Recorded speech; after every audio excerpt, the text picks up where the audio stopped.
am Phyllis Smith-Hansen, and I moved into a patio home the 1st of October. So I am brand new. And what's one memory from your early life that still makes you smile? I grew up on Staten Island, which is not a place anybody should live. And we spent 3 weeks every summer on Cayuga Lake. And I loved it. It was better than Christmas. And when you look back, what are you most proud of accomplishing? I taught for 35 years in Lansing. And after the first 10 years in elementary school, they created a middle school. And I was junior on the grade level and went kicking and screaming down the hill against my desires and ended up loving the age group. But it was very clear to me, now this is 1980, you can imagine what it would be like today. First of all, I'd be fired for what I was doing. Well, not in Ithaca, but I could see that the middle school aged children needed a lot of help learning to care for themselves and other people, make decisions that were healthy, communicate their emotions to people without getting themselves in bad shape. So I became known in my district as someone who was doing a lot of character development and moral education. In Florida, I'd be fired. Lansing was very happy to have me take that on. So I created a program based on the Lions Club International program called Quest. And for 25 years of my 35 years, I taught that program. And it was so rewarding and so successful. And I became very well known, actually, because I was hired by a lot of other schools to try to help their schools develop it. And my school district was contacted by the New York Times, who wanted to send, they had heard about our program and they wanted to send a group of people to spend a day in Lansing filming, interviewing, and they did. And then that Sunday, there was right on the cover of the magazine, Teaching Johnny to Be Good. And that was my program and my kids. And it was hugely meaningful to me. This sounds very rewarding. Very rewarding. What hobbies or passions have stayed with you throughout your life? Well, I was quite a jewelry maker until rheumatoid arthritis took that away from me, which is part of why I'm here, because I've had all 4 joints replaced. I can no longer go up and down my 3-story house. But I am a devoted gardener, and I have taught myself how to garden safely using certain tools that are available to people, how to garden sitting down. I actually donated all those tools to Longview, and I'm going to help teach this to other people. So I am a gardener. I'm a big gardener. What brought you to Longview and made it feel like the right choice for you? Well, Kim Owen, really, I was on a patio home list forever.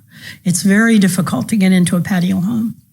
But Kim Owen did a very nice thing. She knew how much I wanted to be here, and so she started inviting me to the education that comes across the street from Ithaca College.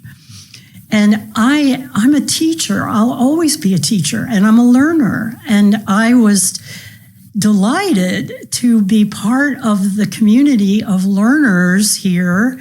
And it was giving me a feeling of being part of the community before I got to be in residence even. So I felt like I had a home here.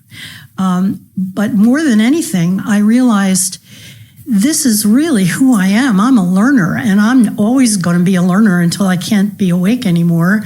And so I belong here because I'm not done yet. And I'm also not done with helping. And there's so much good helping going on here. So between the learning and the helping and hanging out with these young people who come over and volunteer, it's right up my alley. So we just had a big event this past weekend, and I met all kinds of volunteer young students and was very happy doing that. Well said. What is one moment that has made it feel at home for you here already? Well, I moved in the 1st of October, so I'm still pretty much unpacking. This was quite a chaotic experience getting here. But the woman who was in my patio home, who has moved to this building, was known in the patio loop for the front gardens that she kept. I invited her to come and have tea with me and show me what she had planted and where. And we talked about her gardens. And I bought some spring bulbs. It's the only thing I could fit in my little front beds. But I planted with my special long-handled tools while I was sitting down. I planted spring bulbs. And that made me feel like I was home. And which programs or activities do you enjoy most here at Longview? Well, I haven't really taken the time to get involved all that much because I'm trying to get myself settled and organized and meet my patio neighbors. But like I said, I volunteered left, right, and center this past weekend for their big fundraiser. I did a ton of baking. I volunteered to cover sales for people. I donated a lot of, I'm still giving away everything I own if I can possibly do it. So I would say that's been the best part. I was meeting people, meeting the students, understanding how this all works. So it was very educational. And what life lesson do you hope others will remember from your story? Okay, this is really, I'm going to explain how I learned this. One of the classes that was taught here that Kim invited me to was taught by a realtor who said she was here to talk to us as how do seniors let go of all of the things they value that are important to them, that are priceless to them, that are precious to them, because we have to let these things go. And she started off by saying, I want to tell you, I want you all listening very carefully, your children do not want one single thing that you own. So cross that off your list. To get rid of all of these things you've collected that are priceless and precious to you, you've got to go back home and think, who was I when I collected that? What did that mean to me? Why was that valuable to me? Why was it important to me? Because until you can reconnect with that person, you can't let it go. And I have no children of my own, so that wasn't even a consideration for me. But I did have quite a lot of things that were very valuable to me and I think had intrinsic value. And my friends were all saying, oh, call an antique dealer, have a yard sale. Nah. So I went home and I thought, okay, who am I? Who was I? Well, I still am a person who is dedicated to making the world better. I really want to serve, meaning and service. That's what my teaching has been. That's the quality of life I've lived, and that's who I am.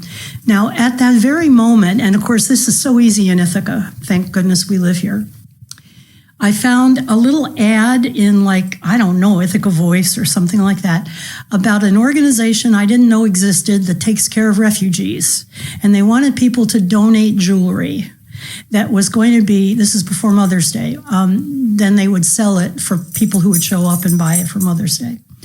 Well, like I said, rheumatoid arthritis has taken away my ability to make jewelry, but I had an entire wall of necklaces hanging in my bedroom. And I called this group up and I said, bring a big box. And I gave them every single one. And they were shocked that I was giving them that much. And they sent me a letter after saying they had made $11,000 and thanking me for a big portion of that. And it was liberation for me. I had found the way out of all the things that I needed to get rid of. So then I moved on to the Mormons, who were having, our government used to provide the food for Feed Our Starving Children. They don't do that anymore. So the Mormons took it over, and they were going to have a big sale, and they asked for people to donate beautiful things that people could buy for lots of money so they could buy the food for Feed Our Starving Children. They got my entire collection of cobalt blue glass. So piece at a time, I found wonderful things happening in Ithaca, and I gave away my life. If it had value, I gave it. And it's matched who I am. It made me free. And so what I want people to remember, I wrote it down, is that the only thing of value that any of us really has is the good that we can do for other people.